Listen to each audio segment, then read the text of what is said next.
As I alluded to last night, we've been, for some years now, using a very simple and straightforward method to try to isolate what it is that distinguishes human beings from their nearest primate relatives, with the special focus on cognition. We focused on, from the very beginning, on thinking, cognition, rationality, call it what you will.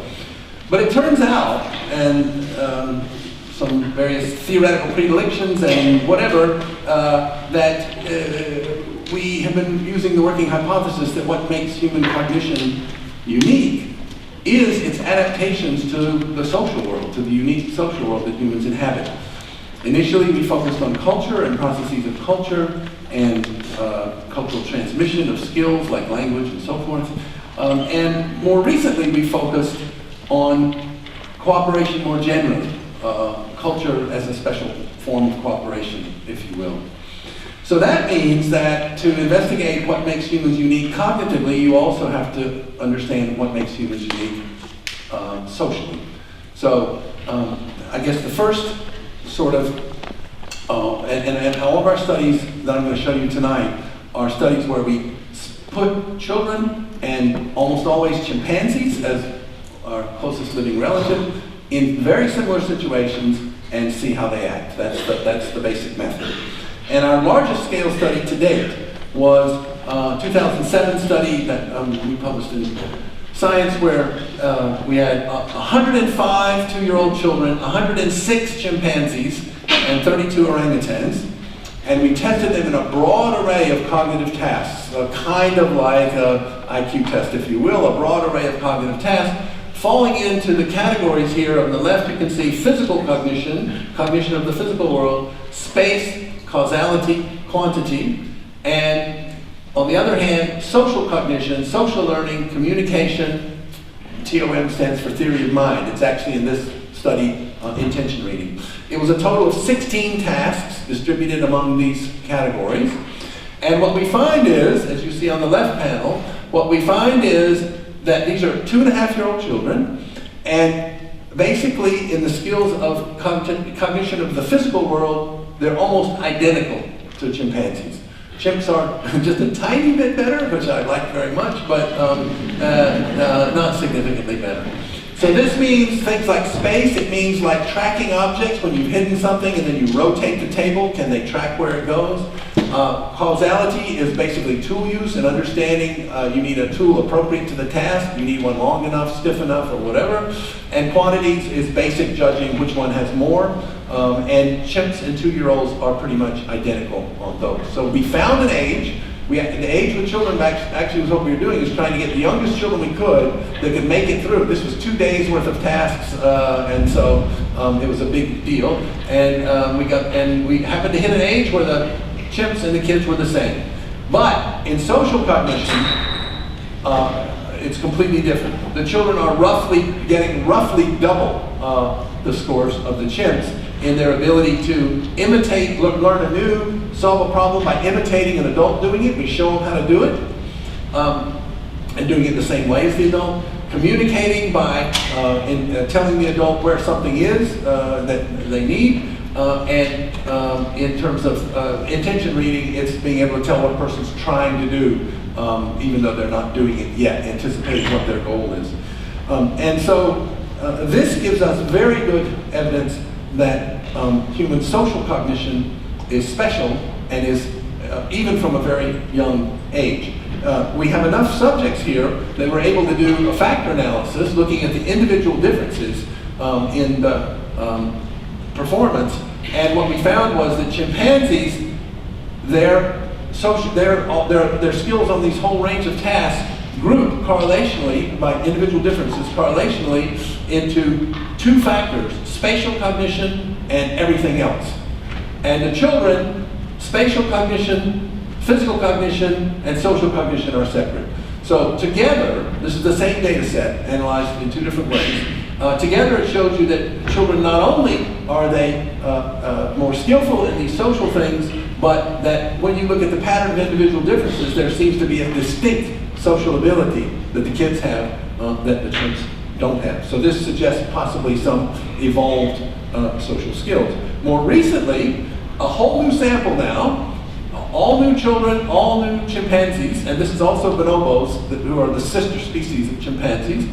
And we replicated the basic finding, look at the left panel, 2-year-old children in physical cognition, and this is sorry, are those not marked? Oh, they're marked over here. The humans are the top bar, and the chimps are the bottom bar, and you see in physical cognition, at 2 years of age, no difference.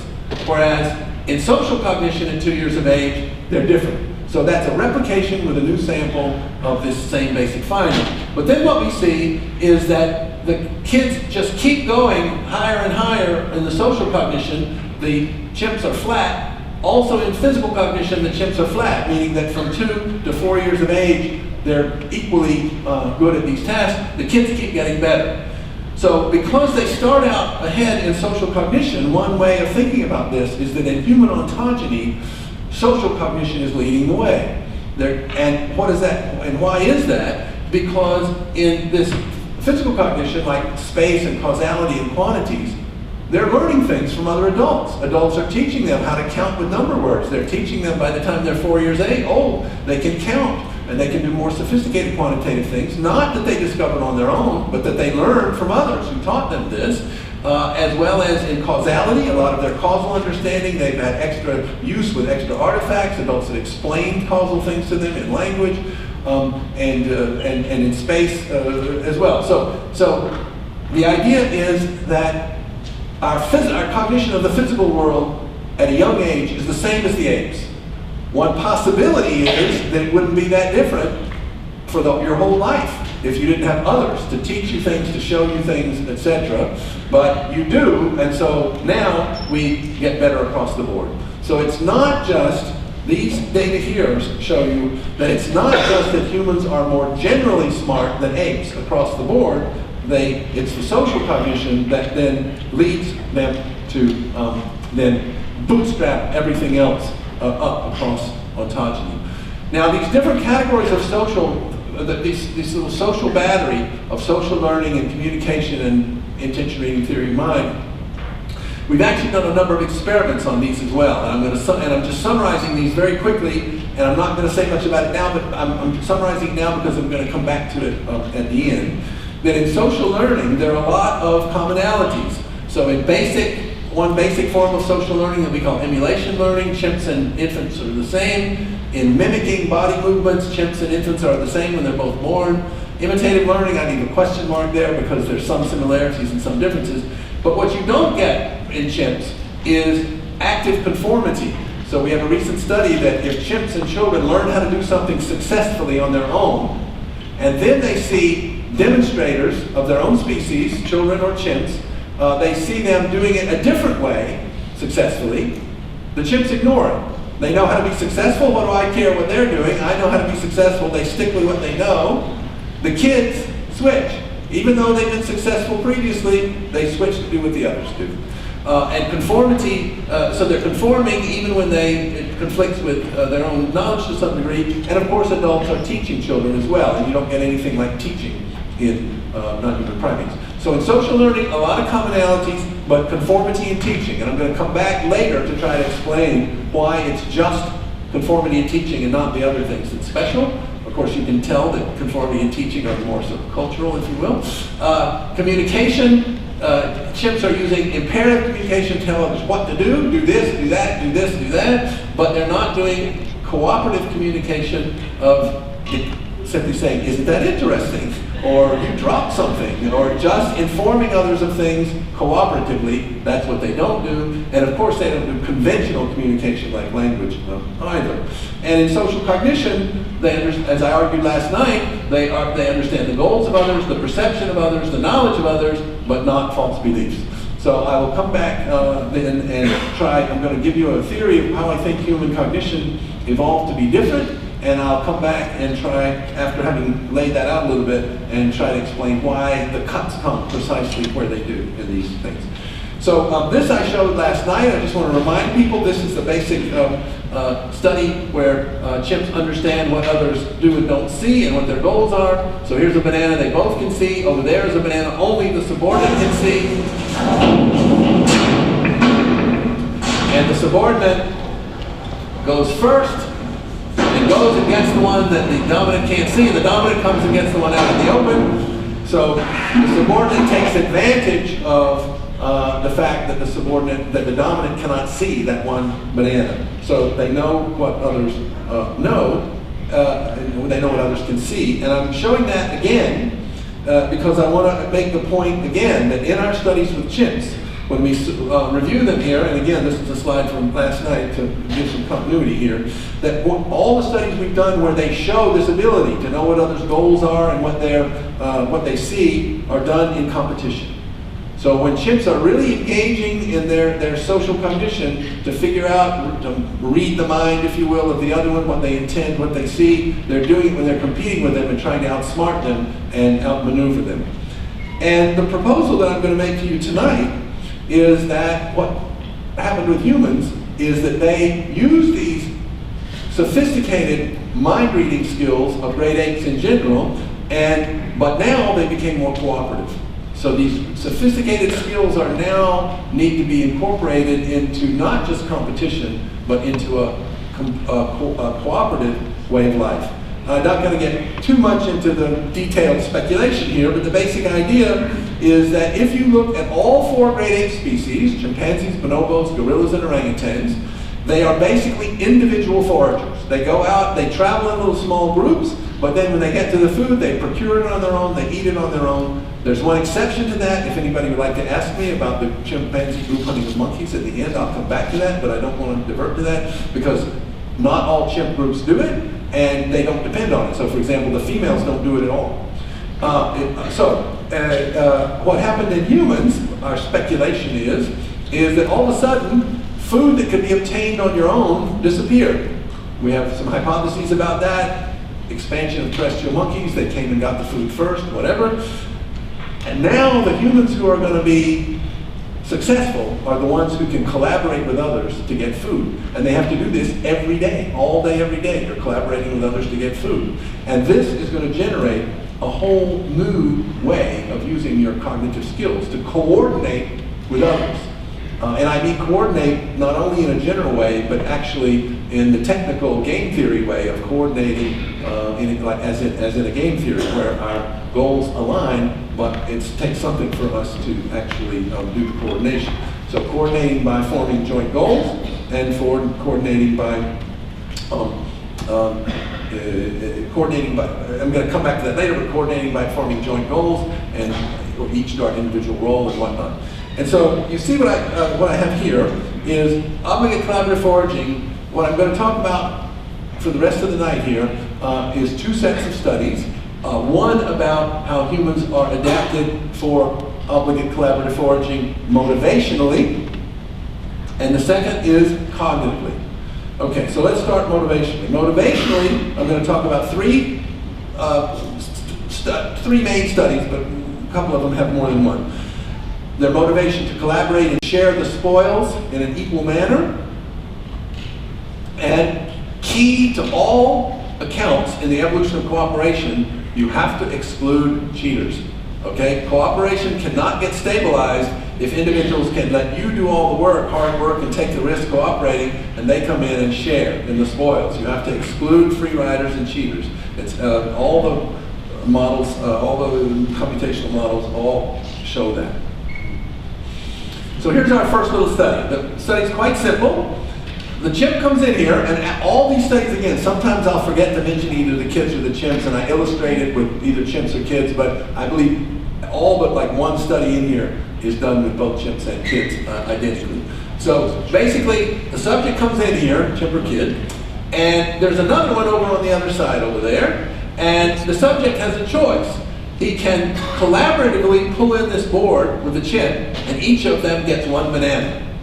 Or the ropes are such that he can come over here and he can pull in by himself, and again, they both get one banana. So the rewards are identical, both for the subject and for the partner in both cases. The rewards can make no difference in their choice. What makes, and what we find is, you see the graph over there, is that the chimps don't care one way or the other. They're a little bit less than 50%, about 42% or something, but it's not significantly different from chance. And the kids, almost 80% of the time, they choose to collaborate. So they just have a preference for doing things together with others rather than doing it by yourself. You can imagine that doing it with someone else might be a tad bit riskier or uncertain, but that doesn't bother the kids. And okay, now it's always good to try to see if you can fiddle around with a behavior, especially when the chimps are going at chance. So we think, all right, let's see if we can get the chimps to choose the collaborative option more often. Easy, if you know anything about chimps, easy to do. Double the fruit.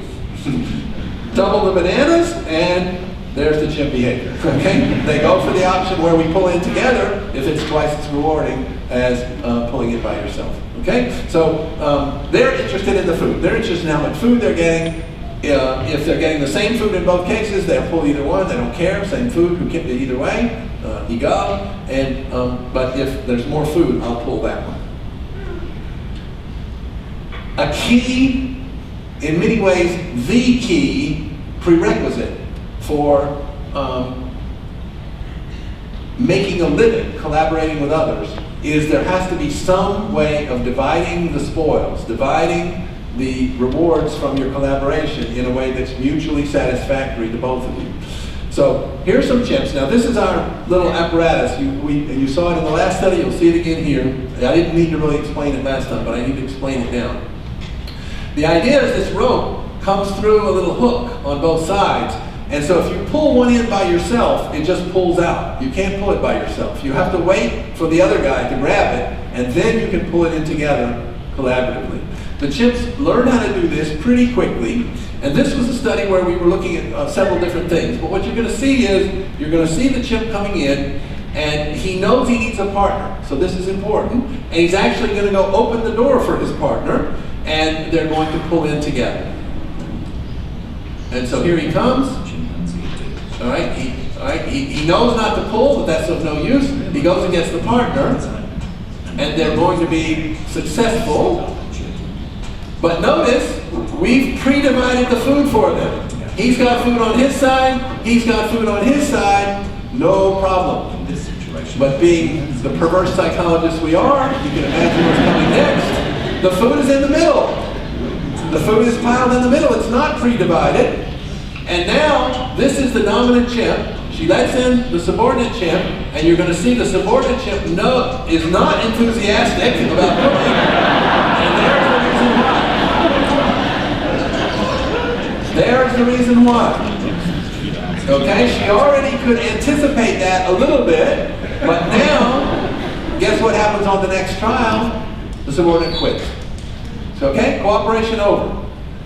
All right, if we can't set the situation up so that we both get something out of it, then the one who's not getting anything out of it will quit. That's just common sense. All right? Now, here are children, human children. These are 3-year-olds. No training in any way about dividing the spoils or anything. Same kind of apparatus. And this time it's already in the middle. There are 4 Gummibärchen in the middle. All right? And here they come. I chose this video because one of the boys kind of acts like the dominant chimp, but you'll see. This one on the left here, the child in the blue shirt, doesn't really notice what's going on. Sometimes they get some on their side and he doesn't really notice. So now he comes over like the dominant chimp, but he doesn't take them all. And this boy just now notices there's none in mine, meaning none on my side. He comes over, he starts to take 3 of them, and the other boy says, no. So now he doesn't take 3, he just takes 2, he leaves 2 for the other boy, and they divide them equally. They can do this all day long. There is no difference in their ability to collaborate. There's no difference in their ability to collaborate if the food is separated or placed in the middle. With the chimps, if it's separated, they're really good. If it's in the middle, it breaks down. With the kids, it's the same. It doesn't matter. Now, every once in a while, somebody will take more than their share, and you'll see what will happen here. This is two little girls, and they're going to pull too hard, and the gummy bears are going to go down on the floor. And you'll see, and one of the girls will take 3.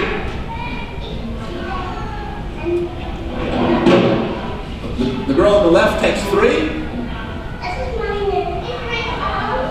She challenges her, she gives it back, and, oh sorry, she took all 4 of them. She gave 2 of them over.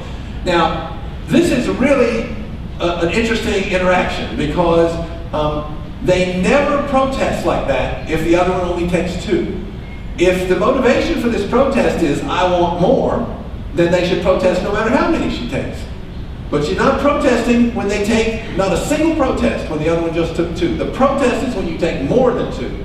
And now they protest. The protest, by the way, you notice, importantly, does not need to be explicit, like give me 2 or something like that. It's just like, hey, what are you doing? And the other one knows what to do. So this is what some moral philosophers have called second personal protest, or legitimate protest, or moral protest, where we both know you know the right thing to do. All I have to do is call you on it. Hey, what are you doing? And we both know that you know the right thing to do, and she does, and she hands it over. So they only protest when the other one takes more than 2, and then they almost always, not 100%, but almost always, they give it up so that it ends up being 2 and 2. So this study was very suggestive to us that somehow collaboration induces a sense of fairness in children. And that was a hypothesis that we decided to pursue in the next study here. And this is important because if you know anything about the literature, or if you have any 3-year-olds at home, you know that 3-year-olds are not exactly generous with their things to others. So many, many studies have done variations on the theme of give the child a bunch of gummy bears and say, share however many you want with your friend. And they give 1 and keep the rest or something. They're not really very generous. But this suggested to us that something about the cooperative setting might make that different. So we did the following study. These kids come in. This time it's marbles, and they get to cash the marbles in. But they're going to pull together collaboratively. And there are 4 marbles in the middle of the board there. And they're just going to pull in and watch what happens. We, again, being perverse psychologists, you see what we did to manipulate things. They pull in and, whoops, 3 to one side, 1 to the other, and what does he do? He equals it out. So this, for the behavioral economists among you, this is an aversion to advantageous inequity. Even if it favors me, I don't like inequity. All right? And 80% of the children evened it out by the advantage, the lucky child as we call him, and evened it out with the unlucky child. We had 2 control conditions. As always in psychology, control conditions are the essence of the matter. The weaker control condition, they just came in the room, and there were 3 on this side and 1 on this side, and they were already there, no collaboration. 10% shared the other one. So 80% to 10%. We never get data like that with kids. It's much too messy. An even tighter control, and in fact we're afraid that it was actually too tight a control, but they came in and the ropes were actually independent.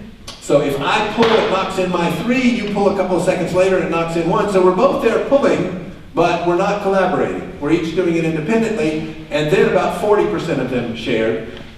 It's still half of the 80% and significantly less. But we think some of them actually felt like they were collaborating because they happened to pull at the same moment and whatever. So in any case, that's a very tough control, and it still worked really well. So the title of that paper is that collaboration induces equal sharing in children. So there are various ways to think about it, but one way to think about it is in the case where the kid has the gummy bears, or even when they come in and get 3 gummy bears, and giving one away, it's like giving away one of my things that I have. And one of the things about collaboration is nobody owns these. They're out there in the open, all right? And so we come up there, those aren't mine, those aren't yours, and okay, let's work, boom. And it's like we both own them. We both produce them, and we both own them. So the only natural thing is to share. I mean, I don't get the impression, to be honest, that the kid that's sharing is like feeling sorry for the other one or anything like. It's just like this. Well, the way it ought to work is we both did it, we both get each one, okay. We just sort of equalize it in this kind of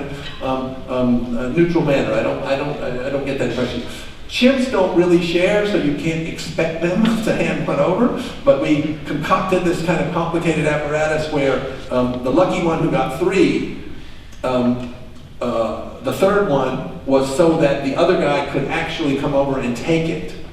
And he could protect it and not let the other guy take it. So it's a kind of how hard did he work to not let the other guy get the third one? And it was the same in both conditions. It didn't matter whether they collaborated or if they didn't collaborate. It didn't matter to the chimps. They worked equally hard to protect that third one.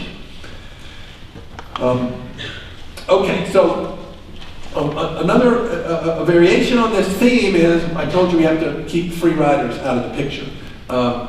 Chimps do this group hunting of monkeys where they kind of scramble around. It's very similar to wolves and lions group hunting. So there are other mammals that do it. It's not unique to the chimps. But we've argued in many places that the structure of it is different. And again, I can go into that in more detail in the question period if you'd like. But one thing that my colleague Christoph Bosch, who actually thinks that we underestimate chimps' cooperative abilities in general, still, even he notes in his 94 paper on the chimp group hunting that individuals tolerate cheating from others. Cheating meaning they don't participate in the hunt and then they come up at the end and want to have some of the food. So we tried to do a lab model of that, and the basic idea was this guy over here, the guy on the left, is going to get a pile of bananas. It's actually a bunch of food tied together, so he can't really monopolize it totally himself. He's got a whole big thing like this, and when others come up and start grabbing it, he can't really protect it all. And that's similar to the monkey situation in the wild. And then we varied. It was a 2x2 design, but the key conditions are this guy either collaborated to help produce those or he didn't collaborate to help produce them. So when he didn't collaborate, he was a free rider. We also manipulated whether he was in the same room or out of the same room. Was he close to that when it came? And all that mattered for chimps was if he was close to the food when it came, he got more than if he was not close. Whether he helped to produce it or not did not matter at all. So it did not, the idea would be that if you were a fair person, if he helped produce it, then he should get some too, and if he didn't, then maybe not. But they don't care. The chimps don't care whether he's collaborated in producing the spoils or not. They share just as little in both cases.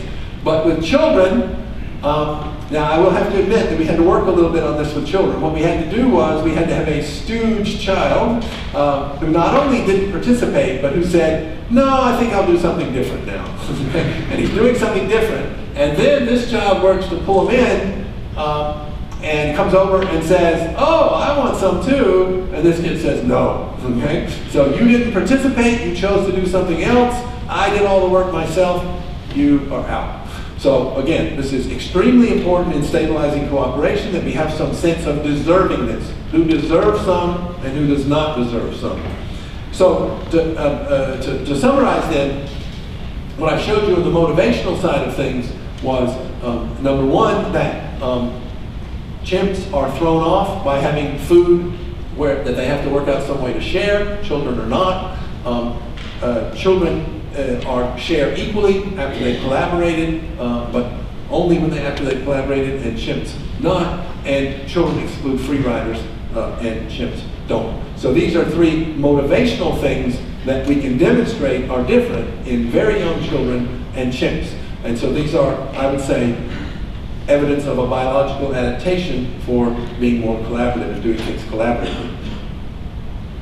Now the more cognitive side, and this gets in the direction of what I shared, or we-intentionality, that I have borrowed from the philosophers of action, people like John Searle and Raymond Tumala and Margaret Gilbert, and for me especially, Michael Bratman. And the idea is that we form together a joint goal. We're going to do this together. That's why it's called we-intentionality. We're going to do it together. And now, within this shared goal or joint goal, you have your role, you're going to do this part, and I have my role, I'm going to do this part. Similarly, when you think of the perceptual side of it, while we're working together toward our joint goal, we have joint attention on things relevant to the joint goal. We know that we're paying attention to the same things because we're working in the same direction, and we have joint attention, and you have your individual perspective on the situation, and I have my perspective on the situation. We discussed this in the seminar today quite a bit. So this shared attention, shared goal, individual roles, individual perspectives.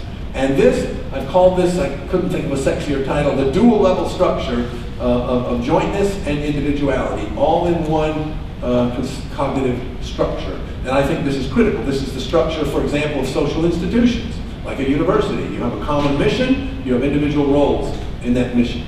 And again, we have some common understanding of how things work, but you have your perspective on it, and I have my perspective on it. And this combination of jointness and individuality creates something new. And as part of this as well, and I've argued this in my 2008 book at length, that coordinating these cooperative activities that early humans evolved to participate in required a new form of communication. So chimps are just telling one another, do this, do this, do this, do this. But when you're collaborating together, if we are together trying to, for example, collaboratively hunt to kill an antelope, then if you drop your spear or fall into a hole or something, it's in my interest to help you get your spear or get out of the hole so we can continue our mutualistic activity together. So, and one way I do that is by informing you of things, like you dropped your spear or something. So to create a joint goal, it's really helpful to communicate. Margaret Gilbert, for example, says that to create a joint commitment where we say, let's do this together, and you say, okay, we need some kind of communication. It doesn't need to be linguistic, but I can just say, and you say, all right? And we've got a joint commitment now. And with the joint commitment, you can't just go off and do what you want, and I can't go off and do what I want. I can't sit down and have a cigarette at the key moment when the antelope is coming by. Because if I do, I'm ruining your day, and I made a commitment that I wouldn't. So there's a certain also normative structure to the joint commitment that structures these things. So here's a kid. They're going to collaborate. This is Felix Warneken's work, and they're going to collaborate here. They have to coordinate because he's going to send the block down the tube, and it's going to make a nice fun noise. All right, and now he's going to be the other tube, so he's got to coordinate on the other tube now. And you'll see that he's going to kind of, this 18-month-old toddler, he's going to kind of tease him there, okay? And now send it down here. And now Felix is programmed to stop, just stop for no reason. And you'll see what the little boy does. He does it, and then he tries to get him to come back, and come do your thing. His hand is stuck, though, that's the problem, okay? So he has to extract his hand and come get it. Come here, come do your thing, okay? And now he comes back, and they do it. Okay, so he knows, the child knows that Felix should be doing his thing because we started doing this thing together, and I expect you to play your role. Now, here's a chimp version. This is a different study. A different apparatus. And what you can see there is the chimp is lifting a door like this, and the human, that allows the human to reach through and get some food. And you're going to see that the human will do the same thing that Felix did. She'll just stop interacting in the middle. And the question is, does the chimp come try to get her to do her role again, to communicate with her, to get her to do her role again? Right, so now she stopped. This is a net, a human-raised chimp. You saw it last night. You can see, okay? There's the difference in children. Okay, but now she doesn't try to get her to do her part. She elbows her out of the way and sees if she can get it by herself. All right, so she's not trying to re-engage the partner. Now the 15 seconds is over, and she's trying to show she's ready again. And indeed, they succeed. Okay, now. Some people say to me, well, okay, wait a minute, that's a chimp with a human. What if you had two chimps together? Well, we actually did it with two chimps together. We only had one pair that were like this. And they did it together, and a lot of times they failed. But every once in a while they succeeded. But guess what happened when they succeeded? This one took the food and did not do what the caretaker did and handed over, took it and ate it herself. So now there's no motivation to lift it up. So, okay, so now we see the same point again, that if you can't divide the spoils, you can't do it. But the point of this study is that children expect the other one to stay committed to the task and stay at it until we get it done, and the chimps don't seem to have that expectation. Here's another version of something like that. In this little task, we call it the trepa, and the trepa is because they have a, down at the bottom here, there's a stick, and on each end of the stick is a bowl, and it has rewards in it. And they are used to seeing this where they do it up here, and then they each get their rewards. But again, being tricky as we are, we change it so that now what you see is that the girl on the left, the hole is there first. She's going to get it first, while the other girl's hole is closed. And so they need to take it up an extra step for the second one to get their reward. So what we've set up is a situation where we're collaborating. I get my reward first. Am I committed enough to see it through to the end? Raimund Tümala calls it the commitment condition, and he says that a joint activity is not completed until both of us get what we started out to get. That's what the joint commitment says. So here they go, and they're going to pull it together. Now this one just now discovered that there's a hole, that her hole is plugged up.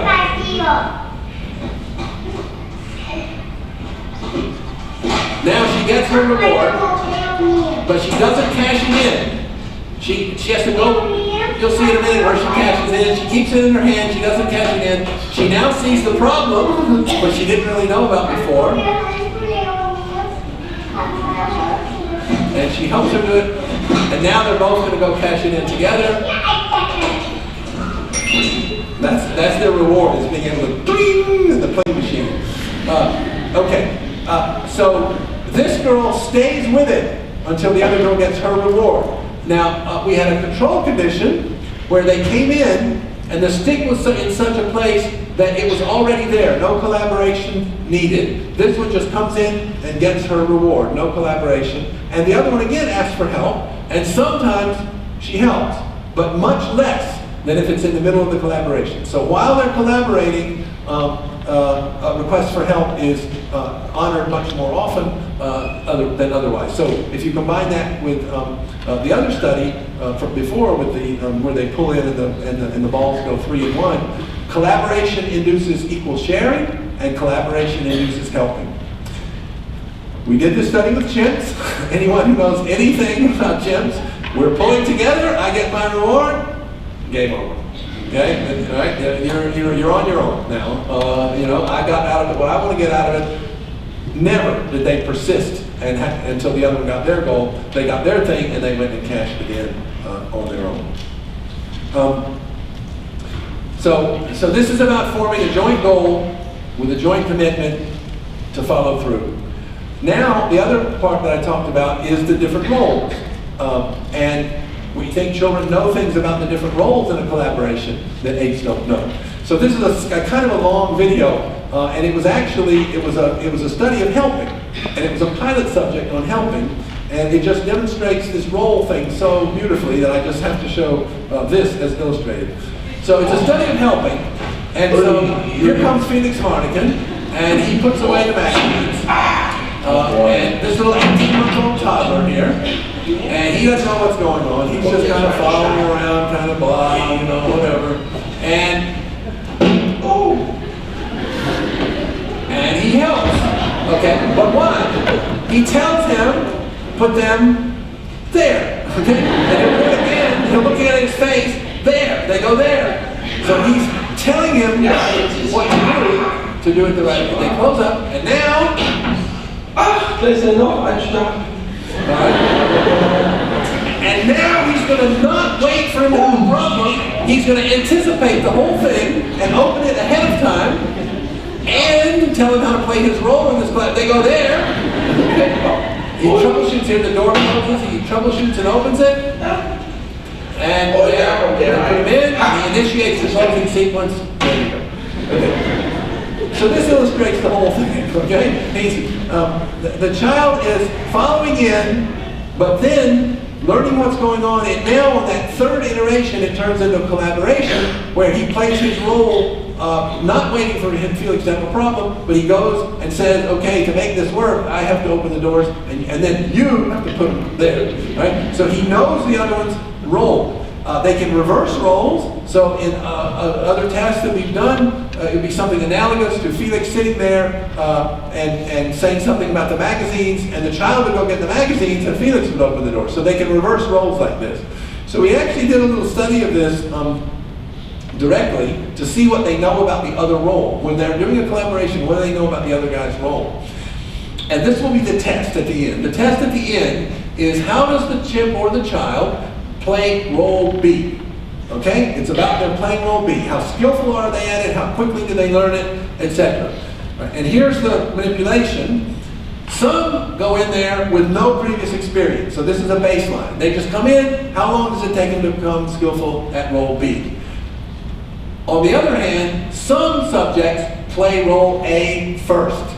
And so the question is, are they going to benefit in learning how to play role B having played in role A? So if they're playing in role A, are they somehow simulating or monitoring what the other one is doing to the degree that when it comes their turn to play that reverse role, then they are actually going to play it better? And the answer is yes with children and no with chimps. So the results are that 3-year-old children do better after having played the other role, and the chimps get no added bonus from having played the opposite role. So I've described this over the years by saying that it's kind of like if chimps are doing something, I got my first person perspective and I see you from an outside third person perspective, and children kind of see the collaboration from a bird's eye view, themselves and the other person from the same representational format, and they can be reversed. So you can play this role, I can play this role, another individual can play one role or another role. So the roles gain a kind of significance on their own. I would say also, this is a little bit of an aside from my topic today, but it's related enough. I also think that this structure, this dual level structure with these roles, the roles being independent of individuals, is the origin of normative judgments, where we have these impersonal standards that everyone is judged by equally. So it doesn't matter who's in this role, they have to do this if we're going to be successful. It doesn't matter who's in this role, they have to do that if we're going to be successful. And we both know together in our common ground what has to be done in each role. So we have these impersonal normative standards that can apply. And I think this is the simplest, most pragmatically grounded sense of normative standards, socially normative standards that exists. Now let's talk a little bit about communication and the role of communication in coordinating these things.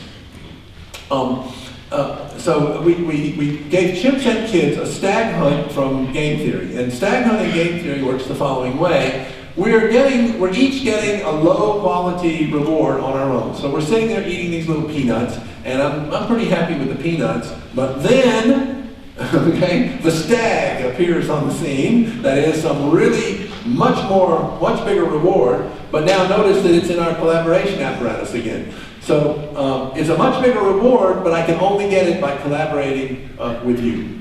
And I'm sorry, I didn't specify this, but actually they each get their rewards separately, so they don't have to worry about dividing them. I should actually put them on the other ends of the board. Now what happens is that if they're out in the open, where they can sort of see one another, what happens is one of them tends to just impulsively, as it were, go to the board.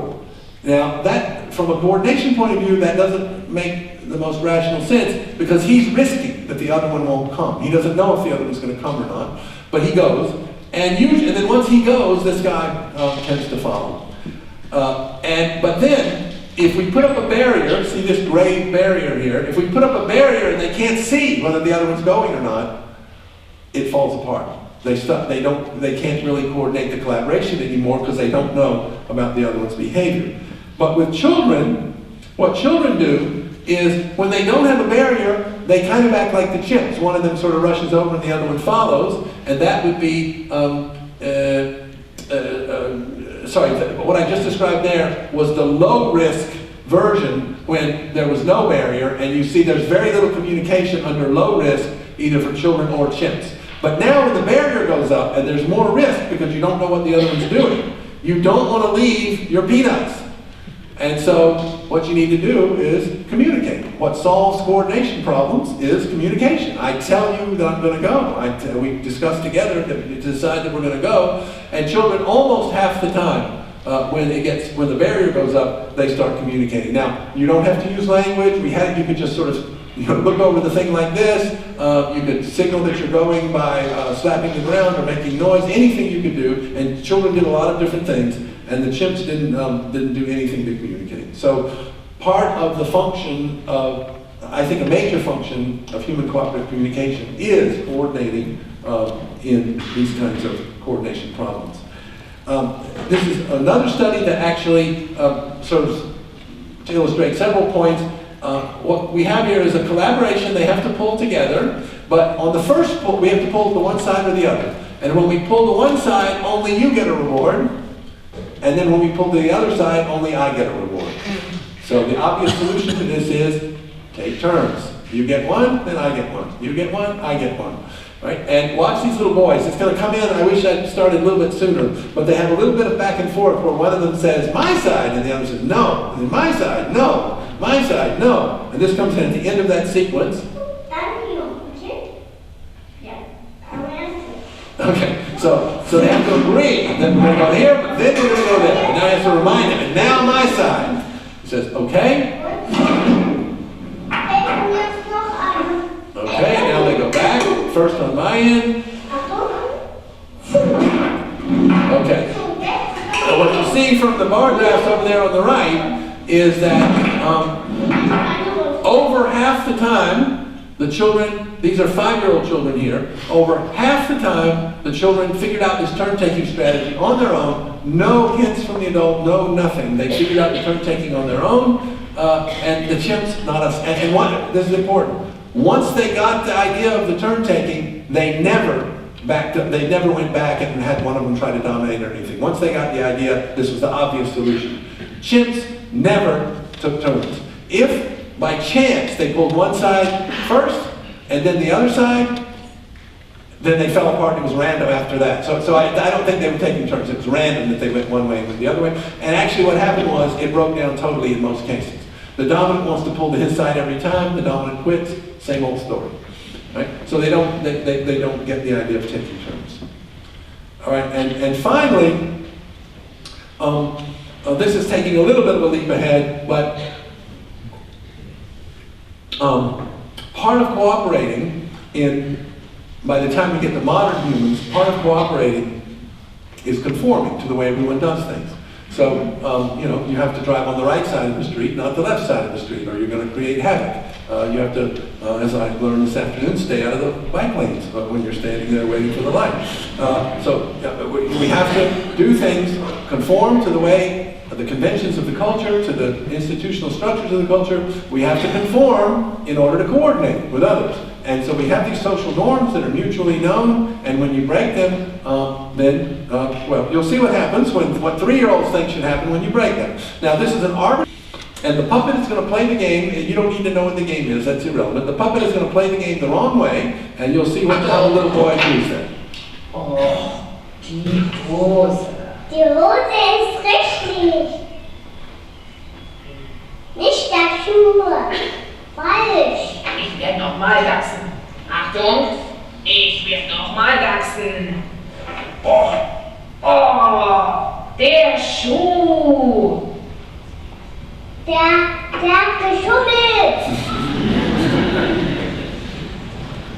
Der hat geschummelt, dieser Elefant. Darf ich jetzt nochmal dachsen? Ja. Darf ich dachsen? Der Elefant hat geschummelt. Pass auf, hier hat er mein Messer. Weißt du, der Elefant hat geschummelt.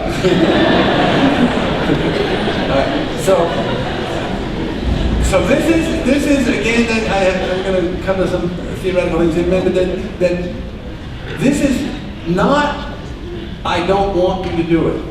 It's wrong, it's false, all right, and it's cheating, all right? So we have these social norms. Children from around 3 years of age, 3 to 3.5, they start enforcing them even when they're not affected. So it's not, I'm objecting to you causing some harm to me, this child is not harmed at all. It's that you're just not following the rules, and what you're doing is wrong.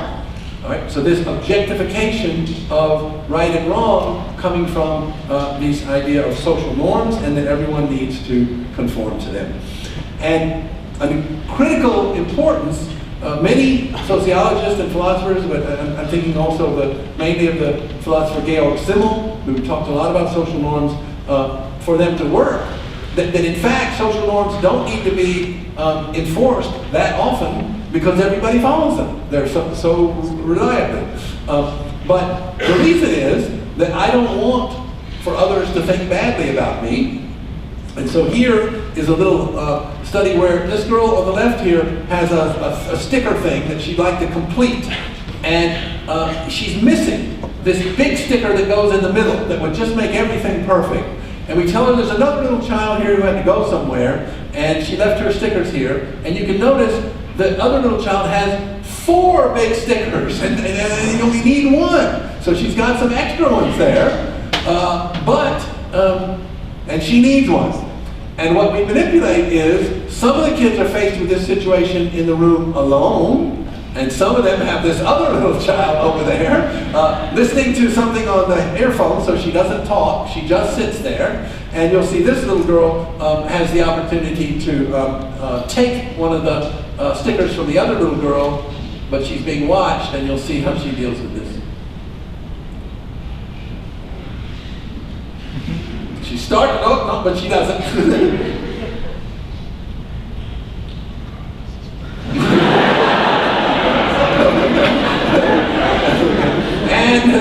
Okay, so she never takes it. So what we have is we have another version where she can help the other child. She's got extra ones, and the other child is coming, and she can. So, and as you can imagine, if she's being watched, she steals less often, and she helps more often. That's common sense again. So she knows whether she's being watched. She doesn't want the other child to think that she's not nice, so she doesn't steal if she's being watched. She helps more if she's being watched. We did a version of this with chimps, where they could steal food or give, sort of let another chimp take some food. They're being watched or not being watched. Chimps couldn't care less. They don't care whether they're being watched or not, they do the same thing. So social norms can only work because we care what other people think about us. We care, we don't want people to think that we cheat and that we break norms and stuff. So, this is another part of the picture of cooperation, is that we have to have these shared social norms, and we all want to follow them and conform to them, and we don't want other people to think that we're the kind of person who doesn't do that. So let me wrap things up here by talking about 2 theoretical pieces. That one is this book here, The Natural History of Human Thinking, which is just published this year. And it's an elaboration of my hypothesis of shared intentionality. I borrowed the concept of shared intentionality from these philosophers of action, but I've applied it in human psychology and trying to say that in fact, this is what makes humans unique. I met Michael Bratman about 6 or 8 years ago, and I told him that I was working on this hypothesis that this shared intentionality stuff that he'd been describing was exactly what differentiated humans from apes. And he went, wow, that is more important than I thought it was. But anyway, so what does it do for us cognitively? Cognitively, I argued, and we talked about this in the seminar this afternoon, is that I think it's the notion of perspective depends on sharedness. If you look out that window of the building and I look out that window of the building, we're just seeing different things. But if we share attention to this glass and we know we're looking at it, you see it from this perspective, I see it from this perspective, then I have simultaneously both perspectives. I have in my attention that there are these 2 different possible perspectives. This has a Davidsonian point of triangulation. You see it from that way, I see it from this way, and both perspectives exist simultaneously and are equally valid. There's just one from this way and one from that way.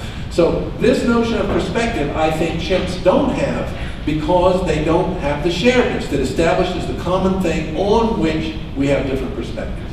So, and of course, this gets you to one of the most important aspects of human cognition, that we can view exactly the same object under different descriptions, the aspectual shape or intentionality with an S or whatever you want to call it, where this same animal here is a dog, it's an animal, it's a pet, it's a pest, all right, it's my friend. I can put it under all these different descriptions equally, and I know that it's all of them at the same time. It's not like it's really a dog, but you can call it an animal. It's a dog and an animal at the same time, or it's a dog and a pet at the same time. So that's one of the things that gives human cognition its flexibility, is this putting things under different descriptions and in a flexible way that's not dependent on the thing itself, it's dependent on how you want to construe it. And I think that actually evolves from communication, where we construe things differently for different people in different situations. Our referential choice, whether we call it or dog or my dog or the dog next door or however we refer to it, we can put it under these different descriptions for depending on our communicative purposes. This leads to, again, we talked about this in the seminar this afternoon, this leads to the notion of things being perceived from all these different perspectives simultaneously, from any different perspective, makes it objective. It's not dependent on any one perspective, it's the view from nowhere, it's all these different perspectives simultaneously, and I think that's where you get the notion of false belief, which chimps don't do, is that there's this sense that this is the way the world is objectively. This thing is not where he thinks it is, it's over here. This is where it really is, and really means everyone would agree to this, from every perspective this is the truth, and over here it's only his perspective where he thinks it's here, but really from an objective perspective it's there. Inferences, chimps make straightforward inferences about things, but humans make recursive inferences about, and particularly coming from this cooperative communication, I take a kind of a Gricean perspective, a relevance theory perspective, where I, for example, point to something, you say, why does he intends that I know that something is over there. So, knowing embedded in intending. I intend, or he intends that I know, I can embed one intentional state in another, and I don't think chimps can do that at all. So chimps, they look at another chimp and they can tell he sees the monkey. But if the chimp then looks over at them, I don't think they say he sees me seeing the monkey. They can't embed he sees me seeing. So they can't embed one mental state in another. We do that all the time, up to about 3 levels deep. She thinks that I think that he is blah, or whatever. So we do it about 3 levels deep, and then it starts fuzzing out.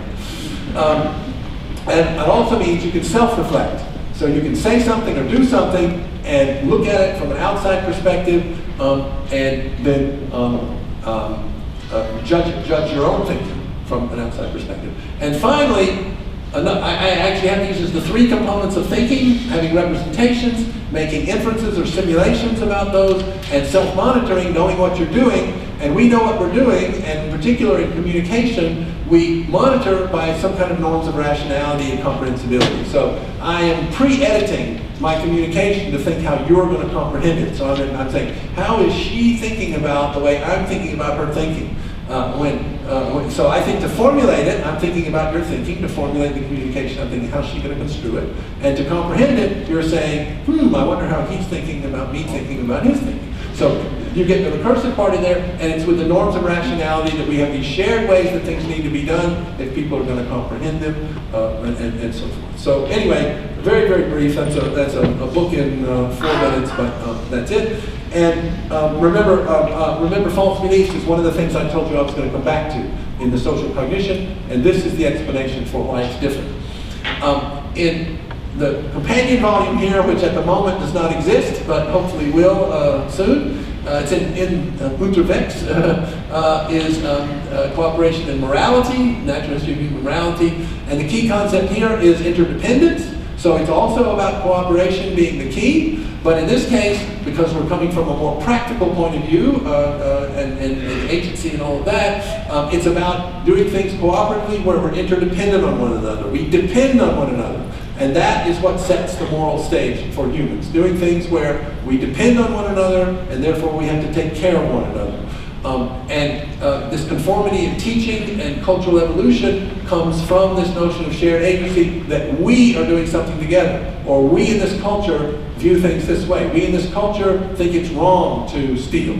We in this culture think it's wrong to do X, Y, or Z, and this is part of our this is part of our shared understanding of who we are. We're not the kind of people who do that kind of thing. It's part of our shared identity, and we teach this to our children. Do it like that. You can't do this. You can't act like this. You have to be nice to these people. Blah, blah, blah. And the child conforms. So this is part of our shared agency. It comes, and so remember back again, I'm coming back now to why chimps do one thing and humans do another. And this is the social learning version. Conformity and teaching are coming out of this shared agency. And in our collaborative activity, partners have to coordinate, and this notion of equality also comes out of the partner coordination. And this is an idea that I think comes from Thomas Nagel, is that I think that humans at some point come to recognize that there's another person over there that's just as real as I am. Okay. Now, I don't think this is not a moral notion of equality. This is not an Enlightenment version of equal political rights for everybody. I might even wish it wasn't true. I wish you weren't over there just as important as I am, right? I wish I was more important. I just can't help seeing the fact that you're over there, you have wishes and desires just like mine. Well, how can I rationally privilege my wants and desires over yours? You're just like me over there. So it's a cognitive recognition that you are like me, and you're of equal sort of value to me in this as me. We're of equal value, and this is not a moral concept itself, but it underlies many. Well, it basically underlies all concepts of fairness and justice. I'm fair and just because I recognize that you, like me, have similar wants and desires. So the recognition does not translate into action, but the recognition plays into the moral judgment of fairness.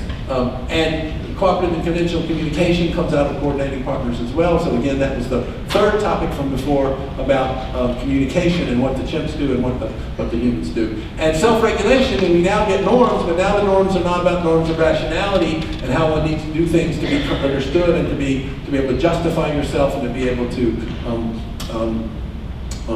make rational arguments that all rational beings should follow. But this is now about norms of morality, what we do and what we don't do, and what we think is right and wrong. So we get this the norms of morality get objectified from this perspectival view from nowhere into notions of right and wrong.